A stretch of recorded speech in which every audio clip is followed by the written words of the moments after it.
reading. That is something like I heard it a lot, but Mm-hmm. again, I was like, okay, what is that?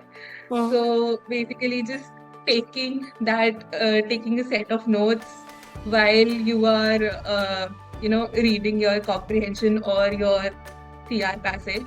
Mm. So initially, it was something that was bit of a struggle for me.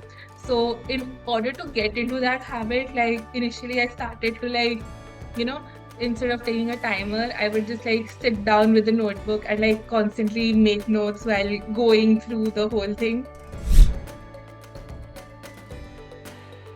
Pre-thinking was something that, I used to like, then I started practicing that also more and more that, before you see your answer choices, you develop a tentative answer in your head. In quant, a major thing that was happening in my case was like silly errors that, you didn't notice that, okay, x is greater than zero, like x is a positive integer, so you mark the negative option, some like very silly error. And like initially when I was taking this quizzes, so at least if there are like about 10 questions, so at least one or two errors that I have made were because of this. So I was Mm. like, this is a very big area. I can't lose my score based on just that.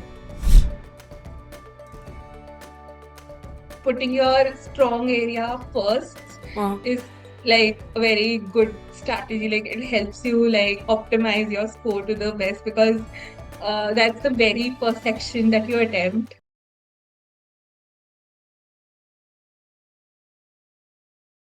Hello, everyone. A very good morning, good afternoon, and good evening. And thank you for joining in. Today, we have with us Shrishti Sehgal, who scored a 93rd percentile on her recent GMAT. So, welcome, Shrishti, and thank you for joining in. Hi, Abha. Thanks a lot. So, Shrishti, when we look back at your journey, you started with a very modest score of 515. So, we can really imagine that it's been a huge leap from your initial score to now standing at a 665. So, I'm sure that there is a lot of instances that would have happened to help you get to your target score.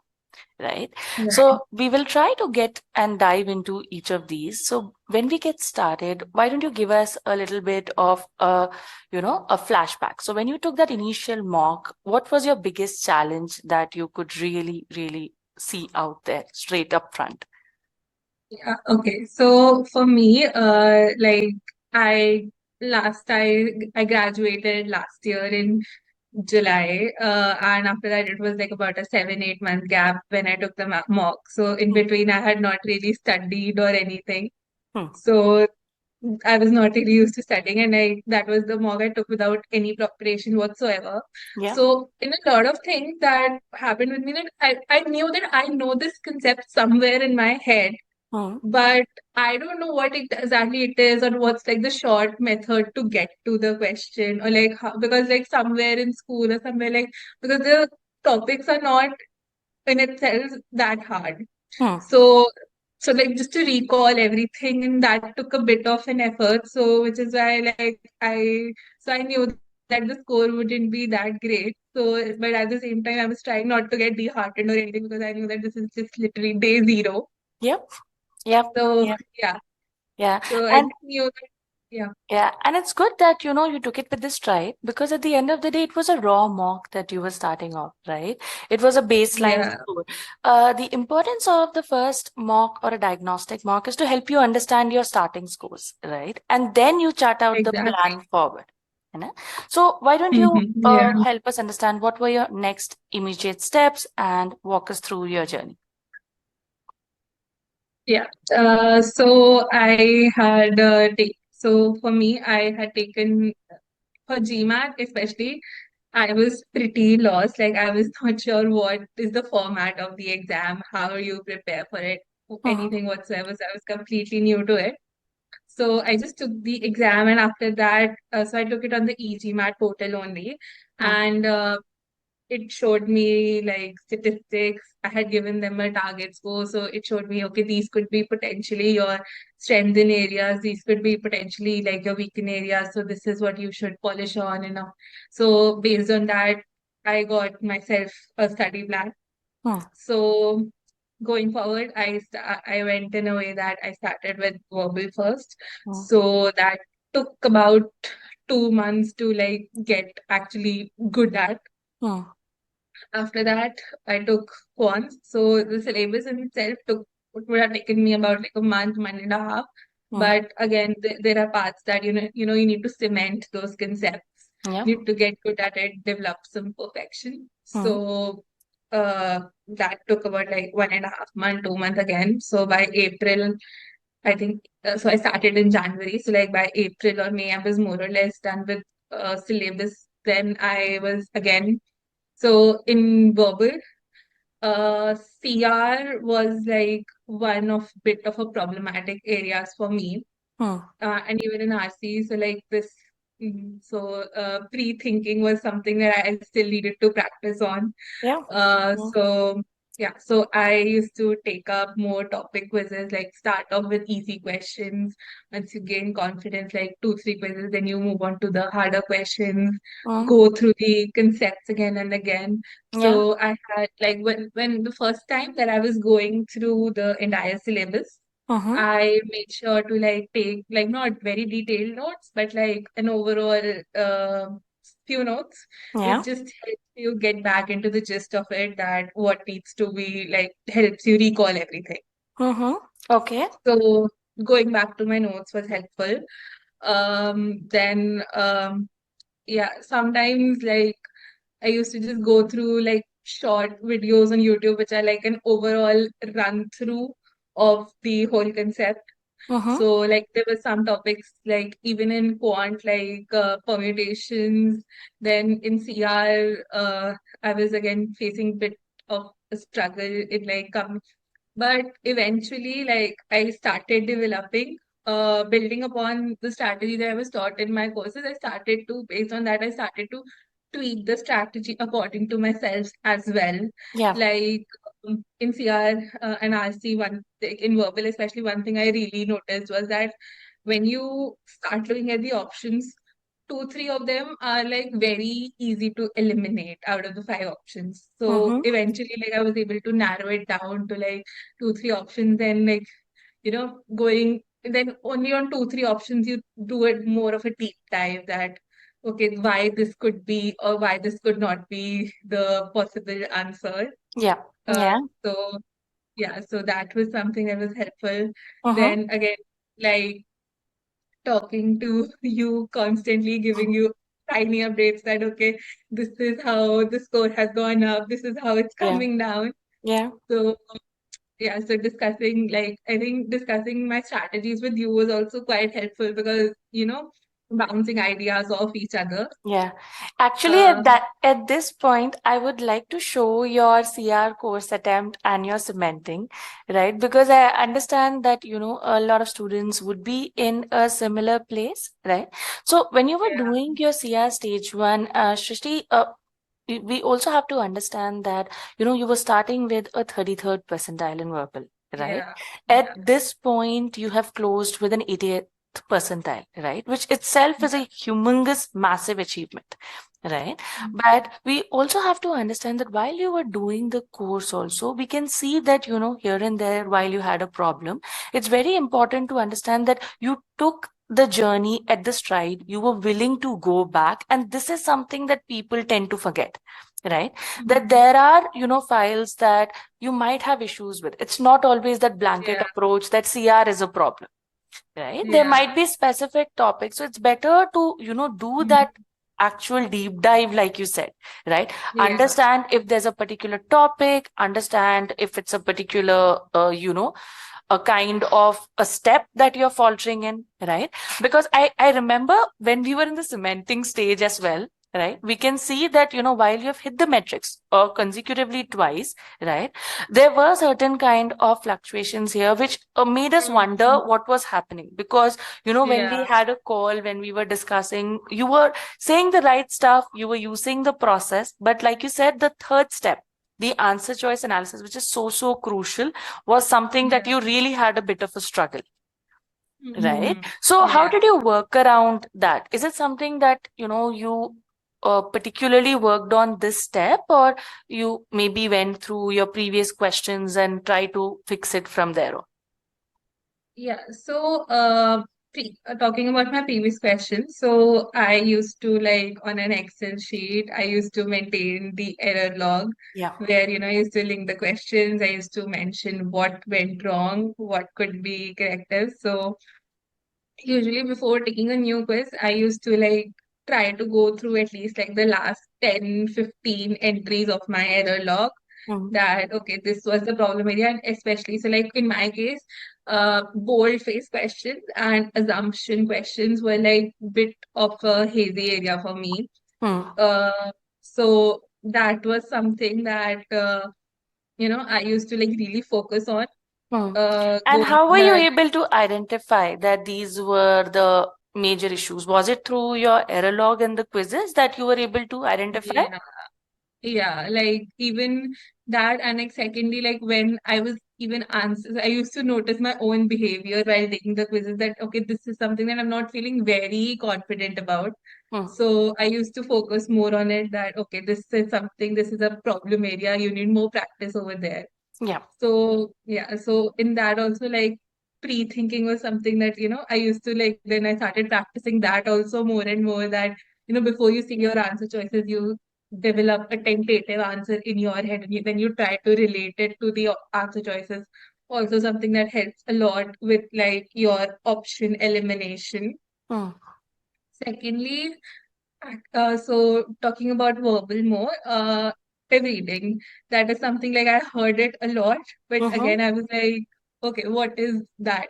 Mm. So basically, just taking a set of notes while you are, reading your comprehension or your CR passage. Mm. So initially, it was something that was bit of a struggle for me.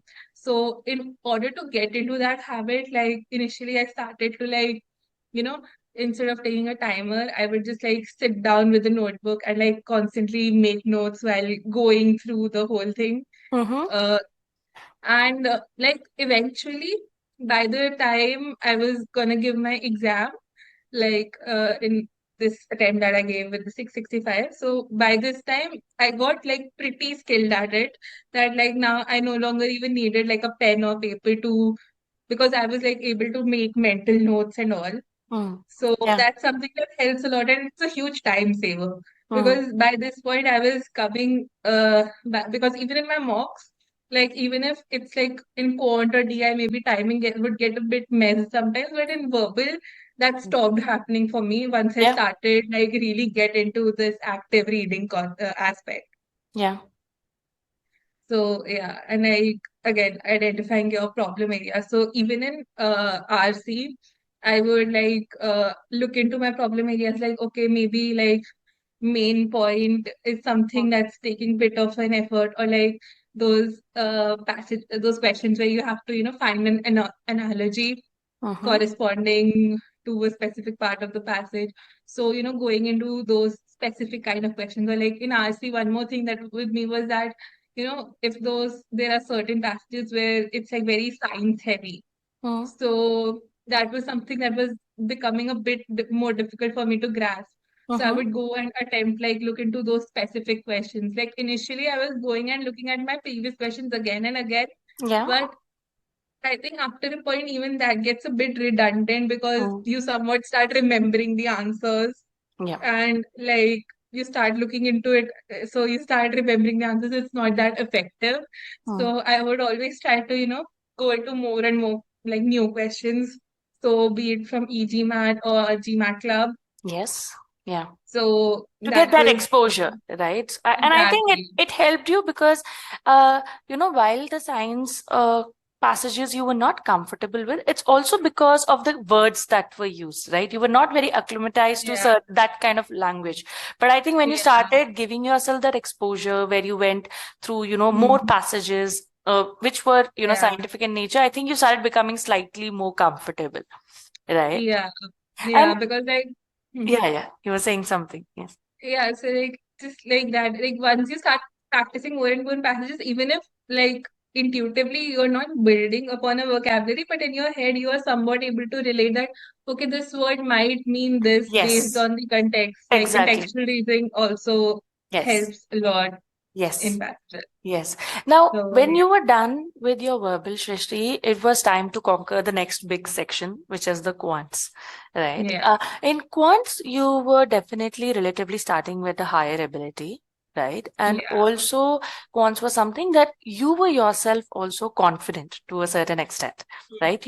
In verbal, I felt that hesitation in the beginning, but quants was something that you were also confident. yeah, You knew that this is possible, right? yeah, And when we look into your stat, could see that, when we talk about the accuracy improvement, we can see from 55% when you really started off to an 86% when you yeah, closed off, right? And even your timing aspect for that matter, by the time you started, closing your preparation in the last 15 attempts, we can see that you were close to 2 minutes, even for the toughest questions out there, right? yeah, So, yeah. what made this change possible? So, what were the skills that you developed along the way that made it possible for you to not just improve your conceptual knowledge, but also improve, your accuracy to this extent? Yeah, so in my case of accuracy, like quant was definitely a much easier journey for me compared to like verbal. Hmm. But in quant, a major thing that was happening in my case was like silly errors that, you didn't notice that, okay, x is greater than zero, like x is a positive integer, so you mark the negative option, some like very silly error. And like initially when I was taking this quizzes, so at least if there are like about 10 questions, so at least one or two errors that I have made were because of this. So I was Hmm. like, this is a very big area. I can't lose my score based on just that. Yeah. So yeah, so initially, so like my mostly when I was practicing also, so like my quant part would take up most of my writing part. Hmm. So like yeah, so one big thing that I would always do was like just like while reading the question, make like very clear notes in my head or on the notepad that okay, x is positive, x is greater than y whatsoever. Like, and initially this became bit of a problem for me also because Mm-hmm. then I was rechecking myself too much. Hmm. So then, like in timing, that would become an issue. Then that Yeah. like last two, three questions are not getting attempted in quant. Mm-hmm. So yeah, so like overall, just in quant also again, I made use of an error log. Hmm. So especially like for questions that I knew that like this is something that not a silly error, like completely new concept or like a new way of solving the question, I would just like make note of it. Okay, this is how it's solved. Mm-hmm. Uh, Again, maintaining an Excel sheet because if you maintain it like on a written notepad or something, it's Not going very to help. unforgiving. Yeah. Yeah. So I was making like very detailed notes that okay, this is like yeah, like here you were not able to like maybe if it was just a silly error, then that's different. But like okay, this is the conceptual gap. Sometimes because like in my case, so permutations and yeah, permutation and this work questions. These two areas were like becoming bit of a problematic thing for me in the starting. Mm-hmm. So, like for permutations, especially, I went back to my notes and the videos multiple times, Mm-hmm. just to like and absolute values also. So just to like get a proper idea of what is going on, what is to be done. Because every time I was feeling that maybe something is getting missed out. Yeah. But I think other than that, practicing Mm-hmm. again. So just going, so like we identified my problem areas in quant again after the whole syllabus and cementing was done. So again, especially going back to like either e-GMAT or the GMAT Club portal, taking Yes. quizzes just for those specific topics that, okay, Mm. this is the problem area. So just for those specific topics, taking multiple, like two, three quizzes for all of them, just till the time that it's completely like, yeah, this is a 80-90% that, yeah, you Yes. won't get this wrong. Yes. So, yeah.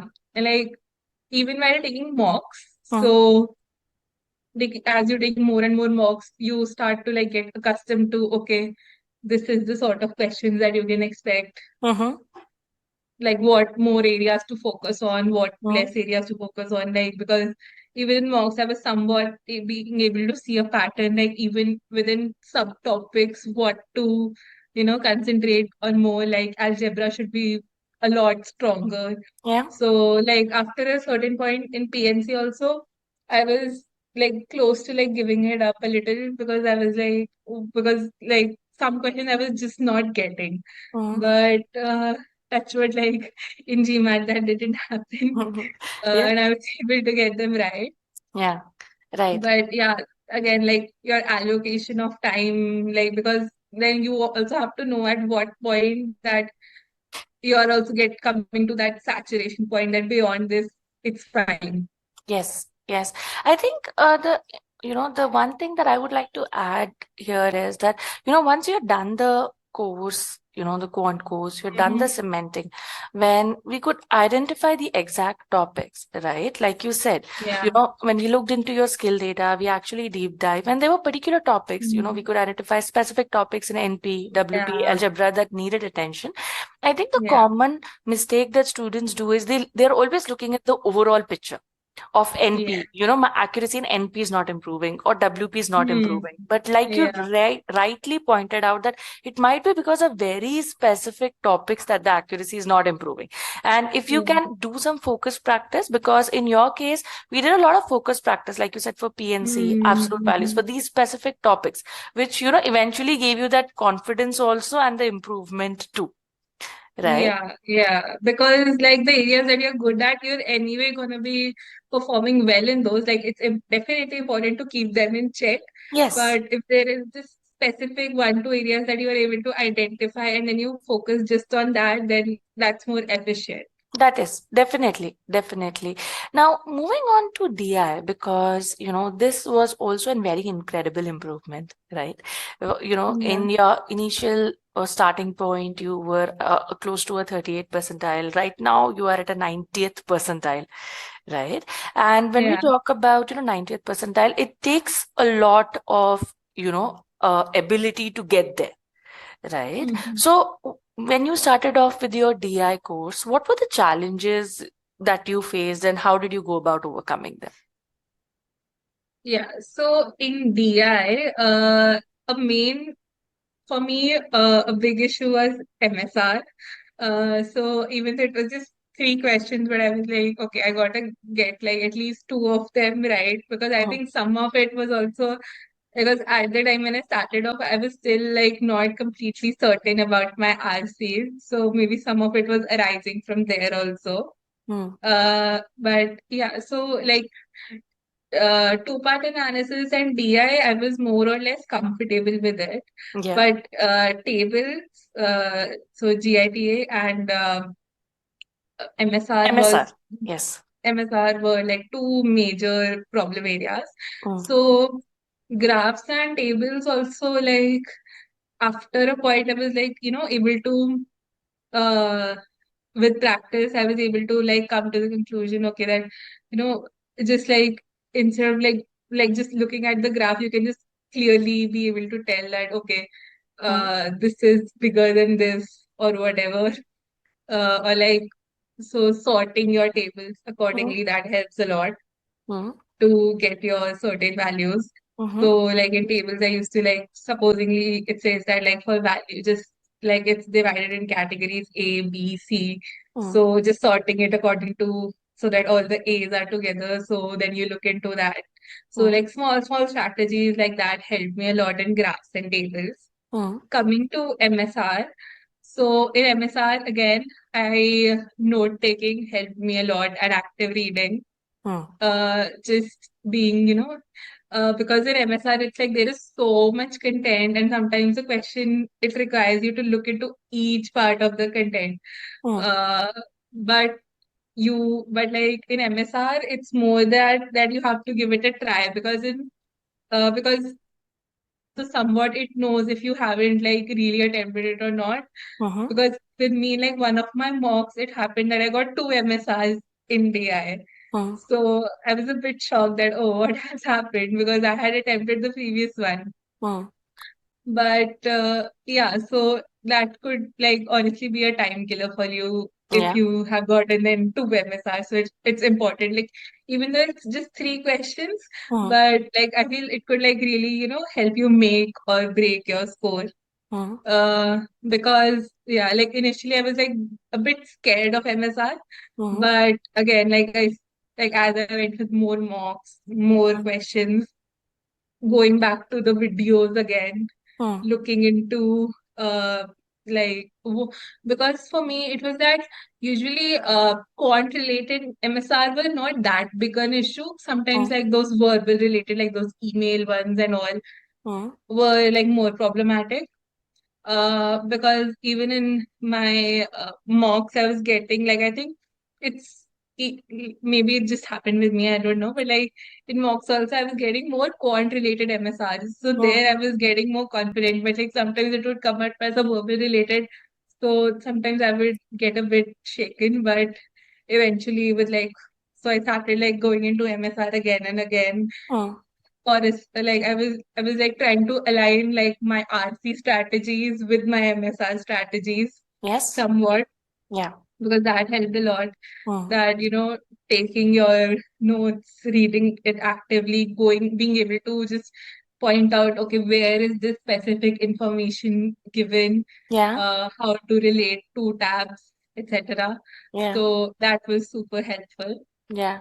I think, Shishi, So that's yeah, very well put because, we also sometimes what we forget is that some of the skills are very transferable, right? yeah, Like yeah, like you said that how beautifully you were able to use your verbal skills in your DI, right? yeah, And they yeah, come very naturally, but they're very effective as well at the same time. And yeah. unconsciously they help you a lot, right? Yeah, definitely. Because like by the time I reached my DIs, I was like more or less like quite pretty at a very good stage in both verbal and quant. So Yes. DI actually I was able to finish it within like 2-3 weeks very quickly, Mm. even though there were like four big topics. Mm-hmm. But like I was able to like quickly, because even again in DI, a lot of skills were like transferable from like my CR and like quants, Mm. that Right. just being, because in DI also again it's like very much like attention to detail thing, that okay, very small part will come, but if you miss it you'll miss it. So Yeah. that again the skills from Quando being transferred there. Yes. So yeah, which is why like I was able to finish my DI part like very quickly, and then move on to like full-fledged mocks, Yes, etc. yes. So, Shashi, in your journey, when we started taking the mocks, there were a bit of ups and downs, right? It Yeah, was not that, from the beginning in the mocks, you were hitting your numbers. There were certain fluctuations in the initial mocks, right? So, yeah. why don't you elaborate a bit more on that? And what were the patterns that you could identify? Yeah, okay. So, the very first mock that I took was, at the time I was like, okay, quant is my strong area, so Mm, I'm gonna do it like quant, DI, verbal. yeah. But I don't know, like when it was like the very first mock, so I got a 635 there. Mm, But like my DI and my verbal went very well, but my quant, it got like very messed up. Like I think I got like a 60 or 70 percentile there. yeah. Mm, So there also the issue was again I had made like in like most of the questions it was like very silly errors were made or something like that. mm, So like that was also like bit of a wake up call for me, that okay, you can't lose your marks based on something as silly as that. yeah. So yeah, so after that I decided to change my pattern to like putting verbal first, then DI, then quant. Mm, But yeah, so that's the pattern that I used for the subsequent mocks. mm, And again, like sometimes, like for me, this was a big issue that was happening, that either quant or either verbal, like one of these sections would like get a bit messed up. Whereas I was consistently hitting mm, the score that was like necessary, like above like 81, 83, whatever. I was being able to hit that. yeah. So yeah, so like, and that's honestly made me like very nervous that what if this happens on the exam also? Mm, Because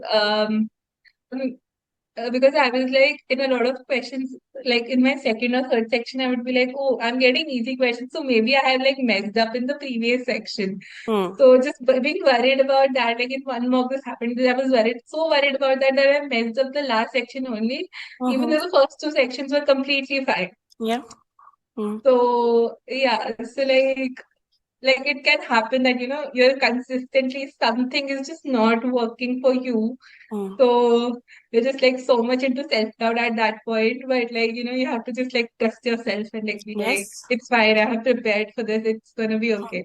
Yeah. So what eventually worked for me was that after a point of time, like we discussed about this, so again I went back, I switched my exam taking pattern once again. So Sequence. I went Yes. back, yeah, the sequence once again. So then I was like, okay, quant is the strong area. So we decided to put quant first, Yes. then DI, then Hmm. verbal. And I think after that, this problem like got like quite better Hmm. because because like initially it was that like one of the section, the one that is getting messed up, it's going like as down as like 60, 70 percentile. Now I'm like mostly now the issue was not arising because I was able to hit like 90 percentile in most sections, and even if like one would get a bit messed up, so that would be like around 80, 85 only, like not Yes. below than that. Yes. Yeah. So I think like putting your strong area first Hmm. is like a very good strategy. Like it helps you like optimize your score to the best because that's the very first section that you attempt. Yes. So Yeah. yeah. Yeah. And one more thing that was becoming a bit of an issue for me in the beginning was timing because I was getting too stuck on certain questions. Then in the Hmm. end, it would be like three, four questions they are getting completely, rushed through. Hmm. So after that, like, yeah, so we discussed this. So we were like, okay, after two, like, I used to give myself a 2 minute timer Hmm. in my, because in GMAT you don't get question wise timer. Yes. But like after 2 minutes, if I know that this question it's not gonna solve, Mm-hmm. so you move on. Yes. So yeah, so that's something that really helped that okay, because then because usually the questions towards the end they tend to be a bit easier. So it's like why would you sacrifice those questions just for this one question? Right. So yeah, Right. because so like looking at your post mock scores Hmm. helps a lot, like especially that time analysis table Hmm. that like if you how much time you're taking in certain questions, if you're getting like number of questions wrong in a row, Yeah. if you're getting like wrong questions are taking more time than the right question. Like this is something that we used to deep dive into a lot in our Yes. discussions also. Yeah. Right. Right. Right. So yeah, and like even with my mocks, so I continued to like maintain an error log that also that for quad and verbal and DI. Hmm. So yeah, and yeah, so like Yes. again going before picking your mocks, just like going through the error log, or like mostly instead of even if I'm not able to go through the entire error log, I just used to make sure that I'm going through like the questions I got wrong in the last mock. Hmm. Yes. Yeah. And I Just like just, a quick recap, of the yeah, mistakes yeah, that you have done, right? Shishir, yeah, since we are talking about the marks, right? So this was the yeah, final phase, and uh, we have to address that, while 665 is a great score, there were an attempt before that, right, which did not yeah, go yeah, much as planned, right? yeah, So you scored once a 655 as well in your very yeah. first attempt, right? And that did not Mm-hmm. stop you because you knew one of the sections did not go as well, and Yeah, we both knew to a certain extent that that's an underperformance based on yeah, your stats, based on your mocks. We knew that this is an underperformance. We have to go for a reattempt, right? yeah. So why don't you walk us through your first attempt, and then what changes did you actually make that led to this attempt? Okay.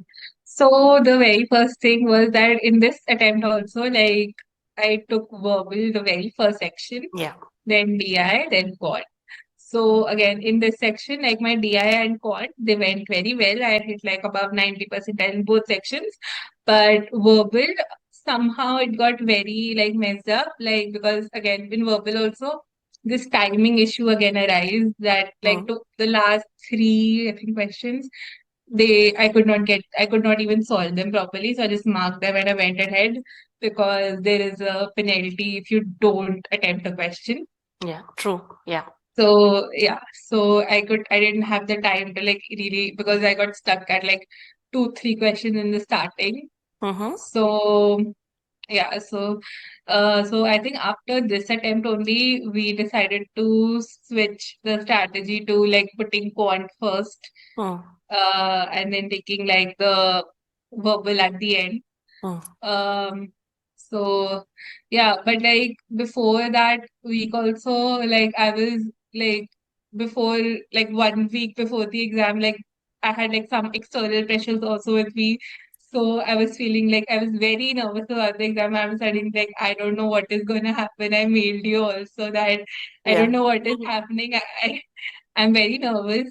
And I think that was the first time like I had like a very like sort Bit of of a a breakdown. panic attack. Yes, yes. Yeah, A breakdown. Yeah. yeah. So yeah, like, and we talked about it a lot also, but yeah, on that exam day also, like, yeah, like the verbal part, because I was again, because before this exam also, in the mocks also, this issue was still there that, one of Yes. the sections is getting messed up, even though I'm able to hit the score, Yeah. but this one section getting messed up issue was there. Like, Yes. overall score is coming out to be okay, but one section is still getting a bit messed up. Yeah. I think So like yeah, here we have to also address that, since the test date was booked, right? You just yeah, thought to give it a shot, right? We yeah, knew that from, yeah. before your first attempt that mocks did need some improvement. We had to work a bit on tweaking your approach. But since the Mhm. test date was booked, I think we decided that, okay, we'll just give it an attempt and see.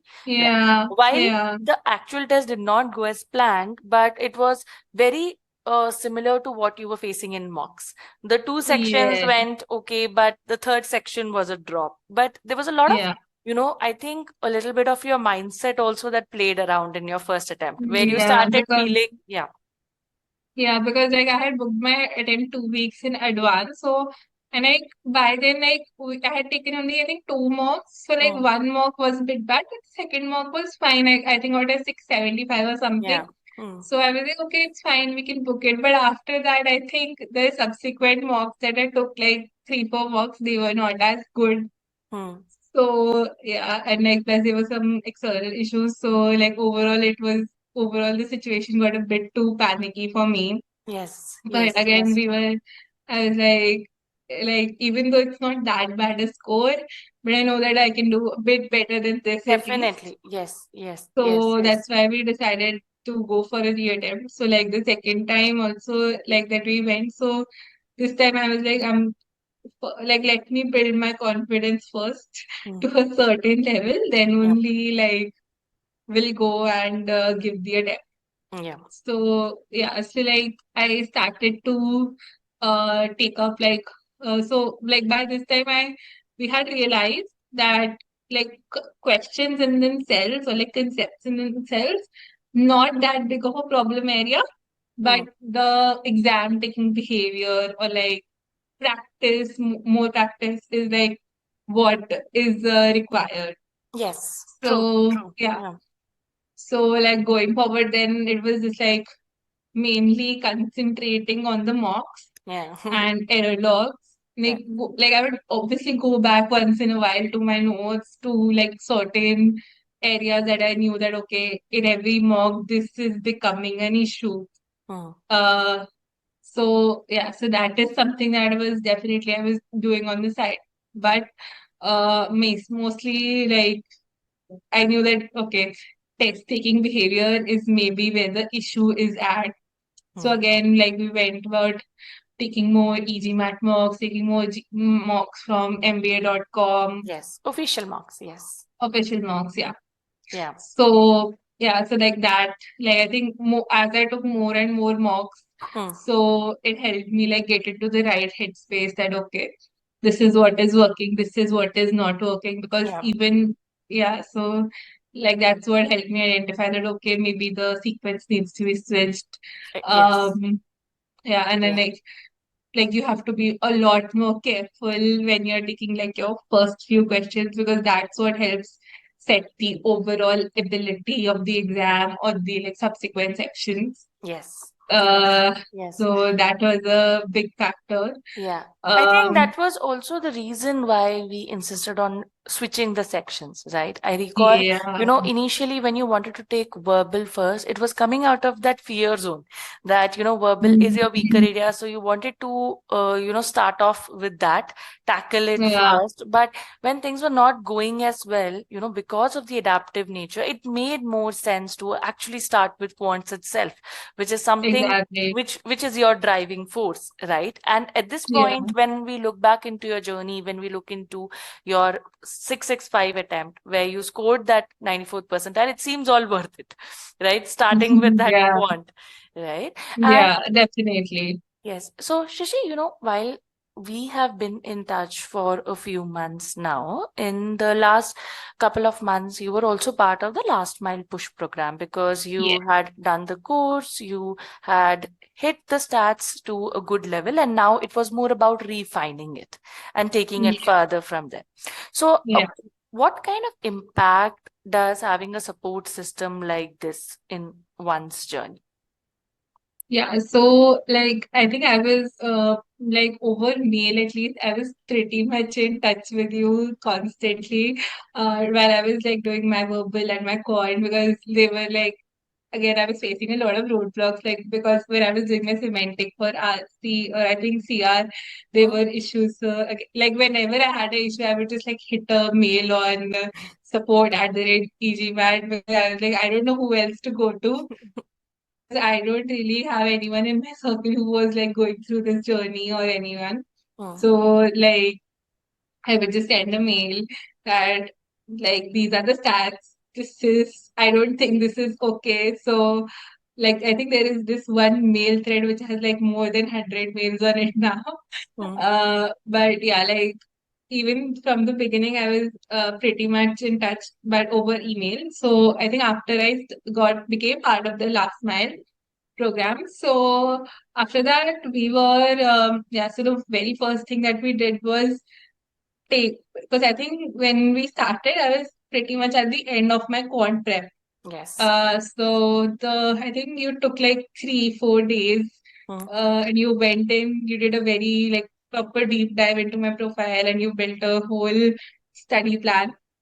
So because in my head it was that okay, verbal is done, quant is done, I'm gonna move on to DI now and I'm gonna give the exam.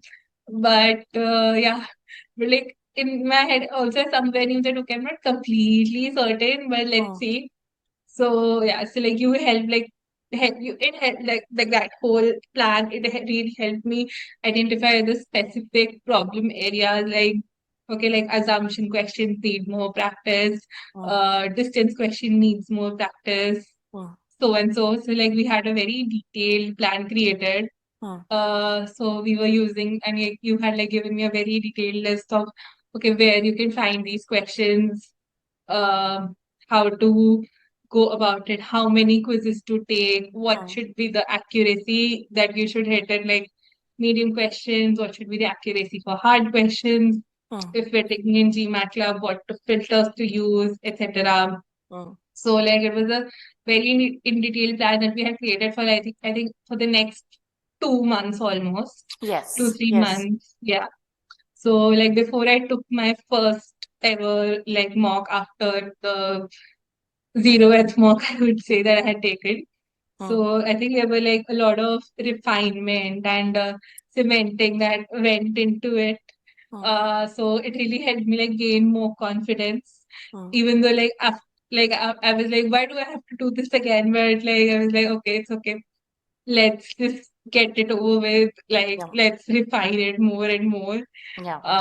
But yeah, overall it was very helpful because I had someone to like bounce off my ideas with that, okay, maybe this is not working, maybe this Hmm. is how we should go with it.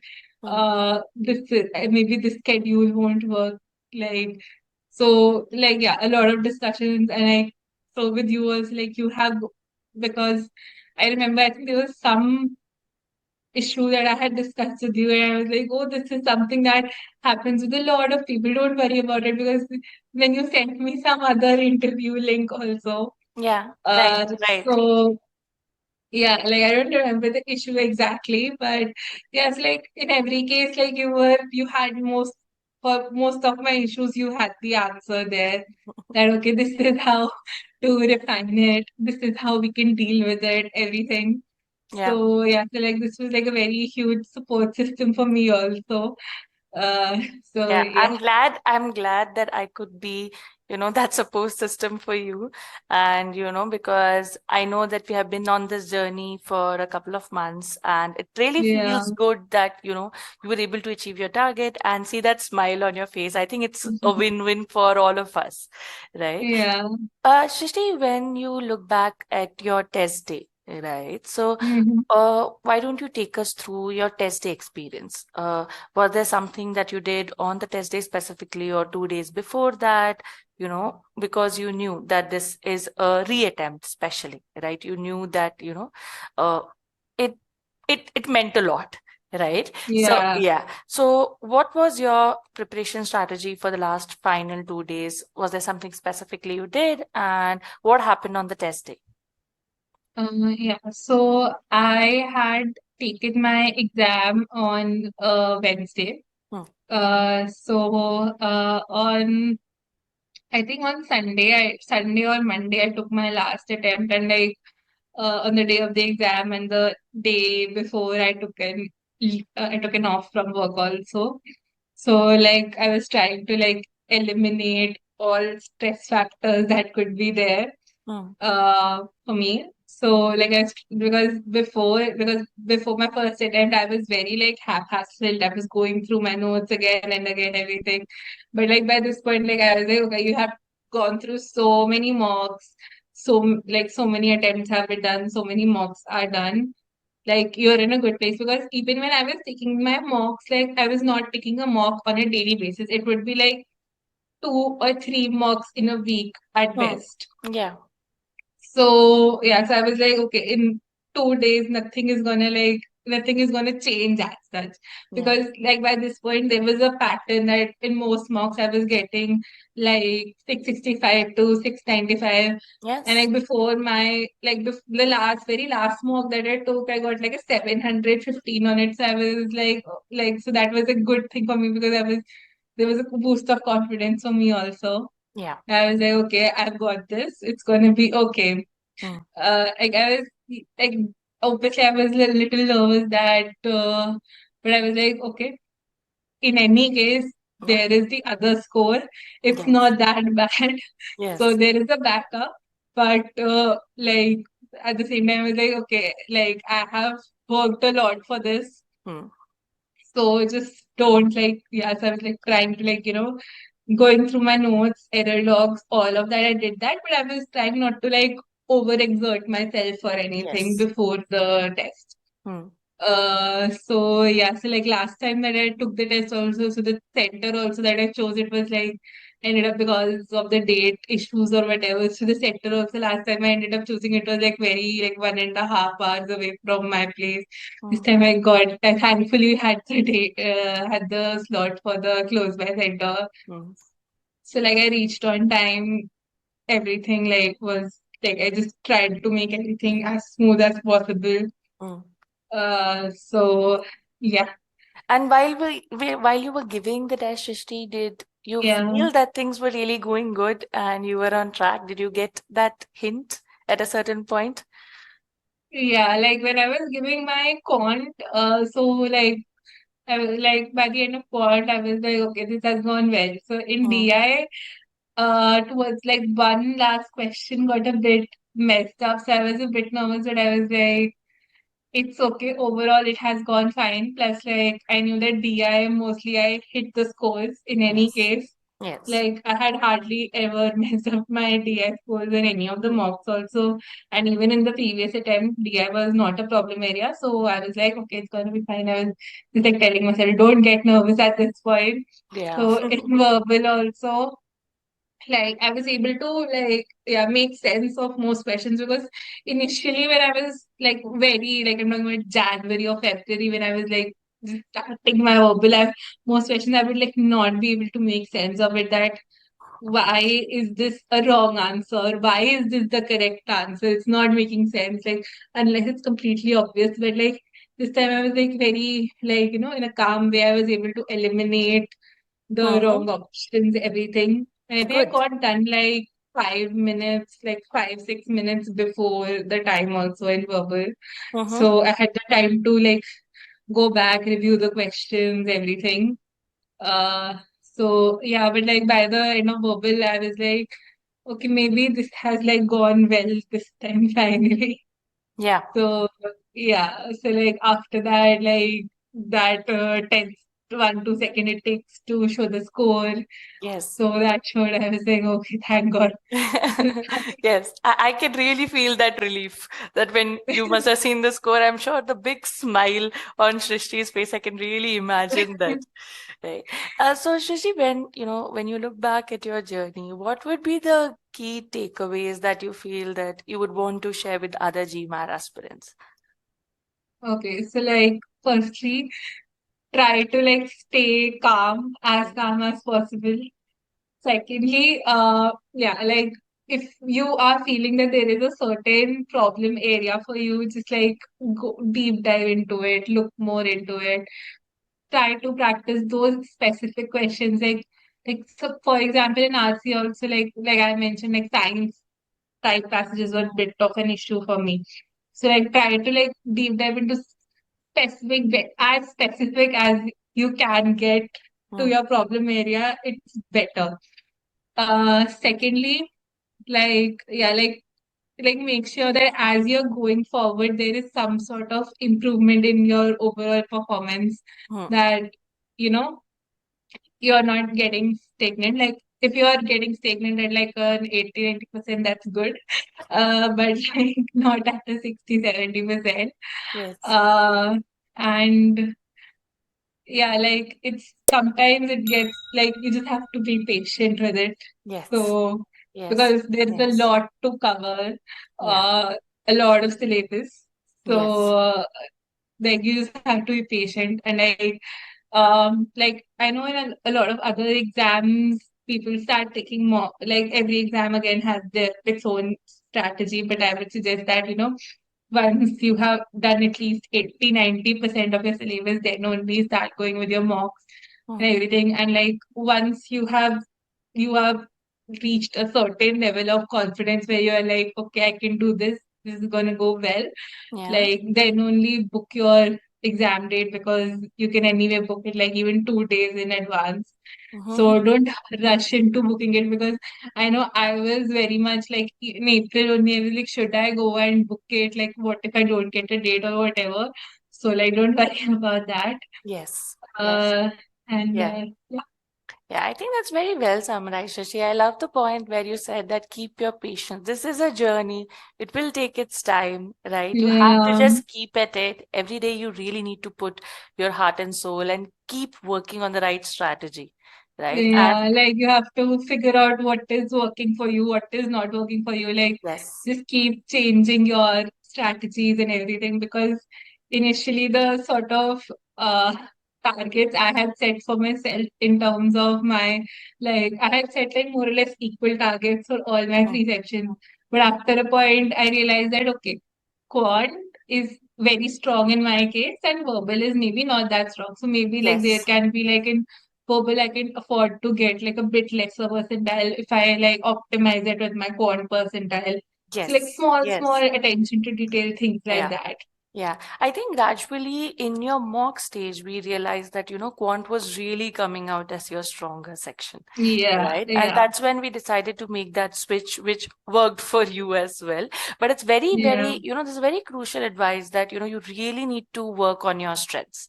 If yeah, you identify what is your stronger section, you need to try to push it and maximize it so that, at exactly. some or the other way, you are able to compensate with the lesser section, right? So on that note, Shrishti, I think I would like to thank you for taking out the time today and sharing your insights. I'm sure your tips would be very, very inspirational for a lot of GMAT test takers out there. So thank you, Shrishti, and thanks for joining in, and all the best Thank for you. your applications. Thank you so much, Ava. Thank you so much for being such a crucial part of my journey. Most welcome, most welcome. Loved it. Love to be a part of your journey. Thank you.